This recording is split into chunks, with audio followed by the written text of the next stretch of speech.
Hello, నేను మీ CS రావు. AP వ్యాప్తంగా Aarogyasri smart కార్డులను ఇష్యూ చేస్తున్నారు జగన్మోహన్ రెడ్డి. 25 లక్షల వరకు ఆరోగ్యానికి సంబంధించి ఆసుపత్రిలో చికిత్స చేసుకోవచ్చు అనేది ఆయన యొక్క లక్ష్యం. అంతేకాదు ఇతర రాష్ట్రాలకు కూడా అనుమతినిచ్చారు. అసలు ఇది చేయాల్సిన అవసరం వచ్చింది? వైద్యంలో ఆయన వెనకబడ్డారా? రాష్ట్రంలో ఏం జరుగుతుంది అనే దాని మీద విశ్లేషణ అందించడానికి ప్రస్తుతం రాజకీయ విశ్లేషకులు అలాగే సీనియర్ జర్నలిస్ట్ దుర్గా కుమార్ గారు మనతో ఉన్నారు. నమస్తే సార్. నమస్కారం రావు గారు, మన వీక్షకులు కూడా నా నమస్కారం సార్. నమస్తే. ఆంధ్రప్రదేశ్ ముఖ్యమంత్రి జగన్మోహన్ రెడ్డి ఎప్పుడు చెప్తుంటారు, నాడు నేడు విద్యతోటి అసలు విద్య ఎక్కడికో తీసుకెళ్ళిపోయాను అంటారు. అలాగే వైద్యం విషయంలో కూడా నేను చాలా హాస్పిటల్స్ బ్రహ్మాండంగా చేశానని చెప్తుంటారు. బట్ ఆరోగ్యశ్రీకి సంబంధించి 25 లక్షలు దాకా ఉచిత చికిత్స ఇస్తూ ఇతర రాష్ట్రాలు కూడా పర్మిషన్ ఇచ్చారు. దీన్ని ఎలా చూస్తారు మీరు? ఇది చాలా విచిత్రంగా అనిపిస్తుందండి. జగన్మోహన్ రెడ్డి గారి మాటల తీరు చూసినా, ఆయన పరిపాలనా విధానం చూసినా, ఆయన వ్యూహాలు చూసినా కూడా చాలా చాలా విచిత్రంగా అనిపిస్తుంది. దేనికి కూడా పొంతన కుదరటల్లా. ఎట్లా అంటే ఇప్పుడు నాడు నేడు స్కూల్స్ బ్రహ్మాండమైన రెవల్యూషనరైజ్ చేసా ఉన్నారు కదండి. బ్రిటిష్ స్కూల్స్తో అమెరికన్ స్కూల్స్తో పోటాపోటీగా వాళ్ళ ఎమ్మెల్యేస్ 151 మందిలో ఎవరి ఫ్యామిలీ పిల్లలైనా కొడుకులు కానీ మనవాళ్ళు కానీ ఎవరి కుటుంబంలో అన్నా చదువుతున్నారేమో ఒక్క ప్రూఫ్ చూపించమనండి, ఆయనతో సహా, ఆయన కుటుంబంతో సహా. అప్పుడు మనం ఒప్పుకోవాలి, ఎస్ ఈ ఇంటర్నేషనల్ స్థాయి స్కూల్కి సమానంగా వెళ్ళిపోయినాయి కాబట్టి ఆ ప్రమాణాలు ఉన్నాయని మనం ఒప్పుకుందాం. ఓకే. లేకపోతే ఐఏఎస్ ఆఫీసర్లకు, ఆ కలెక్టర్ల పిల్లలు ఎవరన్నా ఈ స్కూళ్ళల్లో చేరారు ఏ జిల్లాలో కానీ, ఈ రెండుకి చెప్పమనండి, అప్పుడు ఎవరైనా నమ్ముతారు. అంతే తప్ప మన పిల్లలు లండన్లో చదవాలి, అమెరికాలో చదవాలి, ఢిల్లీలో చదవాలి, లేకపోతే పెద్ద పెద్ద ఇంటర్నేషనల్ స్కూల్స్లో చదవాలి, మేము మాత్రం నాడు నేడు పెట్టి గోళ్ళకి రంగులు వేస్తే అవుతుందండి.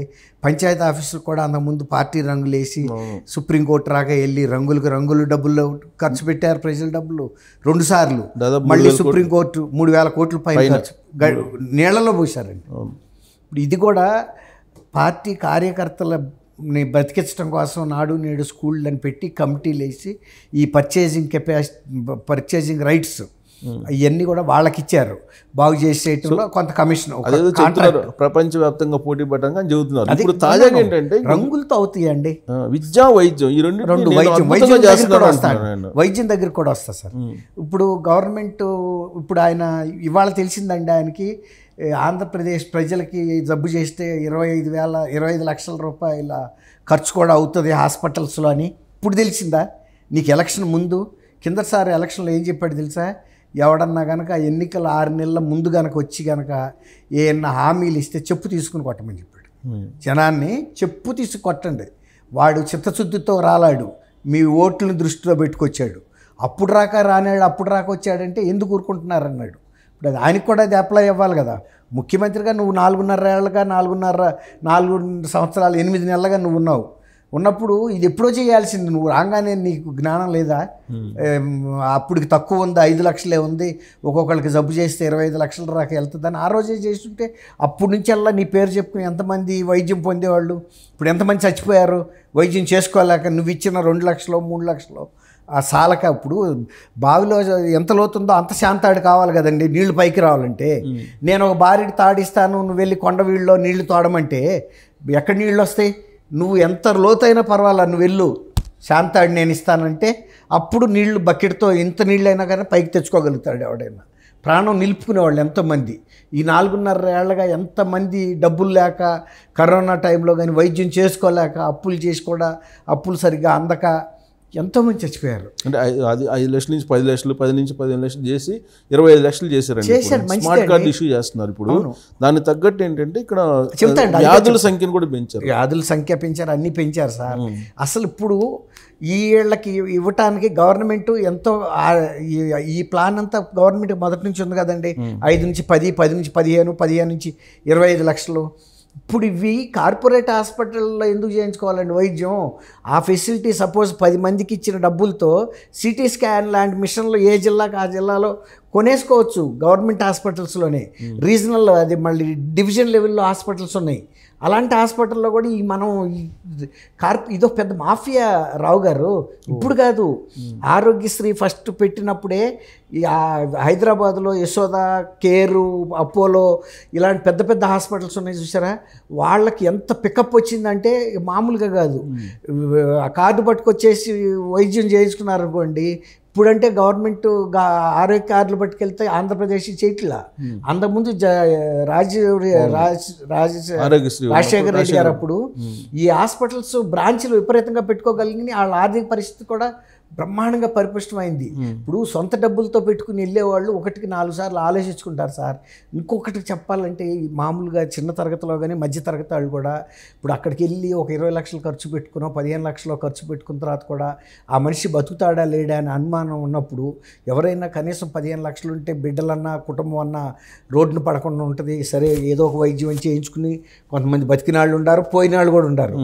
అట్లా ఇవాళ ఆ డబ్బులు గవర్నమెంట్ హాస్పిటల్స్కి వెళ్ళటం కార్పొరేట్లకి వాళ్ళ ఆర్థిక పరిపుష్టి పెరిగింది తప్ప గవర్నమెంట్ ఒక రకంగా రాజపోషకుల్లాగా వాళ్ళని పోషించిందండి. సో మాఫియా అంటారు. మాఫియా మనకి అప్పుడే అన్నారు. అది సార్ మీకు గుర్తుందో లేదో మీకు తెలిసే ఉంటుంది. ఇప్పుడు ఆర్ఎంపీలు ఉంటారు కదా విలేజెస్, ఈ ఆర్ఎంపీలు వాళ్ళ దగ్గరకు వచ్చినటువంటి పేషెంట్స్ ఇక్కడ పంపిస్తారు. ఇప్పుడు జగన్మోహన్ రెడ్డి పెడుతున్నటువంటి ఫ్యామిలీ మెడిసిన్ అనే ఒక సిస్టమ్ పెట్టారు. అక్కడి నుంచి కార్పొరేట్ హాస్పిటల్ ప్రమోట్ చేయడానికేనా ఇవన్నీ అంతే అండి. ఇప్పుడు ఎవరు చేస్తే ఇప్పుడు మీరు ఇంతకుముందు ఒక చిన్న క్వశ్చన్ అడిగారు. ఆర్ఎంపీలు గతంలో ఇప్పుడు మీకు ఒక మాట చెప్తా అండి, స్ట్రైట్ ఆన్సర్. ప్రతి కార్పొరేట్ హాస్పిటల్కి మార్కెటింగ్ డిపార్ట్మెంట్ ఉంటుంది అనేది మీరు ఒప్పుకుంటారు కదా. అసలు గతంలో హాస్పిటల్స్కి మార్కెటింగ్ అనేది అని ఉంటుందంటే జబ్బు చేసినాడు హాస్పిటల్కి వస్తాడు, వైద్యం చేయించుకుంటాడు, వెళ్ళిపోతాడు, వేరే వాడి ప్రమేయం ఏం లేదు, అంతే కదండి. ఇప్పుడు పరిస్థితి ఈ మార్కెటింగ్ స్టాఫ్ ఊళ్ళల్లో తిరుగుతారండి. అక్కడ ఉండే ఎంబీబీఎస్ డాక్టర్లు కానీ మోస్తరు హాస్పిటల్స్ దగ్గర నుంచి ఆర్ఎంపీల నుంచి పిఎంపీల రాక కూడా వెళ్ళి కలుస్తారండి. ఎందుకు కలుస్తారంటే ఇదివరకు ఇప్పుడు ఈ చైతన్య నారాయణ కాలేజీల్లో వాళ్ళు ఉంటారు చూసారా, అడ్మిషన్స్ కోసం వెళ్తారు సార్. సేమ్ ప్రొసీజర్ అండి. పిఎంపీతో చెబుతారు, బాబు నీ దగ్గర నుంచి వచ్చిన కేసెస్ ఏది ఉందో అందులో నీకు 5% ఇస్తామనో 10% ఒక ఇస్తారు. అది వాడి నుంచి పలానాని పంపించాడని వాడు లెటర్ ఇస్తాడు, రాసుకుంటారు, వీళ్ళు కంప్యూటర్లోకి ఎక్కిచ్చేస్తారు. ఎక్కిచ్చేసి ఆ పేషెంట్కి అయిన మొత్తం బిల్లుని బట్టి ఆడి అకౌంట్ నెంబర్తో సహా అక్కడ ఉంటుంది, వేసేస్తూ ఉంటారు. అది సేమ్ ప్రాక్టీస్ ఇప్పుడు అఫీషియల్ చేశాడు ఈయన. ఇట్లాంటిది ఇది కూడా అంటే ఫ్యామిలీ మెడిసిన్ పెట్టారు కదా, ప్రతి ఇంటికి వెళ్ళి నోట్ చేస్తారండి. వాళ్ళు గవర్నమెంట్ హాస్పిటల్ తీసుకెళ్తున్నారా కార్పొరేట్ తీసుకెళ్తున్నారా అన్నది పాయింట్. కార్పొరేట్ రికమెండ్ చేయొచ్చు. ఇప్పుడు 25 లక్షలు ఉంది కదా. ఇప్పుడు అదే అన్న, ఇప్పుడు ఎంపానల్మెంట్ 2500 దాకా ప్రైవేట్ హాస్పిటల్స్ని ఆంధ్రప్రదేశ్లో చేశారంటున్నారు. ఆల్మోస్ట్ ఒక 250 దాకా హైదరాబాద్లో, బెంగళూరులో 25 హైదరాబాద్లో sir, 20 super speciality Hyderabad empanel చేశారు. బెంగళూరులో 35 హాస్పిటల్. అవునండి, సూపర్ స్పెషాలిటీ అన్ని. చెన్నైలో 16 ఆసుపత్రులు, మొత్తం 204. ఓకే, ఈ 204 హాస్పిటల్స్ కాకుండా ఆంధ్రప్రదేశ్లో అండి, ఆంధ్రప్రదేశ్లో 2309 ఆసుపత్రులు. 2500 అనుకోండి అన్ని కలిపి. సరే, 2500 హాస్పిటల్స్కి వీళ్ళు గవర్నమెంటే ఇస్తుంది కదండి ట్రీట్మెంట్ తర్వాత డబ్బులు ఇవ్వాలి కదా. ఇప్పుడు అంత కార్పొరేట్ సంస్థలు ఎవరి దగ్గర అయితే సహాయం పొందుతాయో అందులో కిక్ బ్యాక్స్, క్విడ్ ప్రోకోలు ఉంటాయి కదండి. 100% లేకుండా 25 లక్షలు అంటే లిబరల్గా వేసేస్తారు, బిల్లు వేసిన తర్వాత పంపాలి కదండి. అవి వీళ్ళ ఏజెంట్లు వెళ్ళి తీసుకుంటా ఉంటారు. అంటే ఒక్కసారిగా కాదు, ప్రతిరోజు వెళ్ళరు. వాళ్ళకి ఆంధ్రప్రదేశ్ ప్రభుత్వం నుంచి వచ్చే టోటల్ అమౌంట్ మీద ఇంత పర్సంటేజ్ అనేది ఆ మార్కెటింగ్ డిపార్ట్మెంట్ పంపిస్తుంది. ఇది వెరీ సింపుల్, ఆ రోజుల నుంచి జరుగుతుంది ఇదే. నేనేమంటానంటే ఇంత డబ్బు ఖర్చు పెట్టే బదులు ఈ డబ్బులతో జిల్లా హెడ్ క్వార్టర్స్ హాస్పిటల్స్ని కానీ లేకపోతే డివిజన్ లెవెల్లో ఉన్న హాస్పిటల్స్లో కానీ ఎక్విప్ చేసేస్తే, ఇప్పుడు సపోజ్ సిటీ స్కాన్ ఉందండి, సిటీ స్కాన్ ఇక్కడెక్కడ లేక ఇళ్ళ దగ్గర పంపుతారు, అది మీరే కొని పెట్టేయండి. అట్లా ప్రతిదీ ల్యాబ్ పెట్టండి. ఈ డబ్బులు మనకు బోల్డ్ ఒక్క వైద్యంతో ఒక్క వ్యక్తికి కార్పొరేట్ చేసే దాంతో అక్కడ 100 మందికి చేయొచ్చు అదే డబ్బులతో. దాని వలన గవర్నమెంట్ హాస్పిటల్స్ ప్రాపర్గా ఎక్విప్ అవుతాయి, ప్రజలకు కూడా ఎక్కువ రిలీఫ్ వస్తే గవర్నమెంట్ మీద బడ్డెన్ తగ్గిపోద్ది. మరి దీన్ని గ్రేట్నెస్గా చెప్పుకుంటున్నారు చెప్పుకోవడం తప్పు, అదే అంటున్నా. వాటిని గవర్నమెంట్ హాస్పిటల్స్ కనుక ఇంప్రూవ్ చేస్తే ఈ 100వ వంతు బడ్జెట్తోనే ఇంతమంది కూడా ట్రీట్మెంట్ వచ్చు. ఇప్పుడు మన సొంత ట్రాక్టర్ ఉంటే మన పొలం అంతా దున్నుకుంటాం సార్. ప్రతిసారి గంట లెక్కనో ఎకరం లెక్కనో తీసుకొస్తే ఎంత అవుతుంది?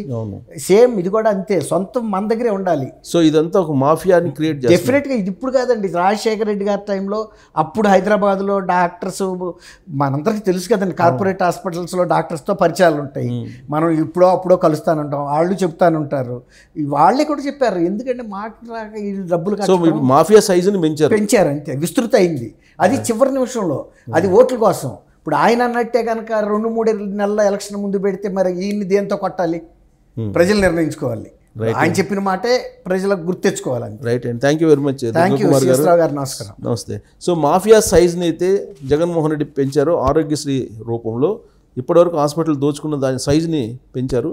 సో ఎలక్షన్ చివరి టైంలో ప్రకటిస్తే ఇలాంటి వాటిని ఏం చేయాలనేది జగన్మోహన్ రెడ్డి గతంలో చెప్పారు. ఇప్పుడు ఆయన్ని అదే చెయ్యాలా అనేటువంటి ఒక అభిప్రాయం కలుగుతున్నటువంటి సమయంలో మీరే నిర్ణయించుకోవచ్చు. Thank you very much.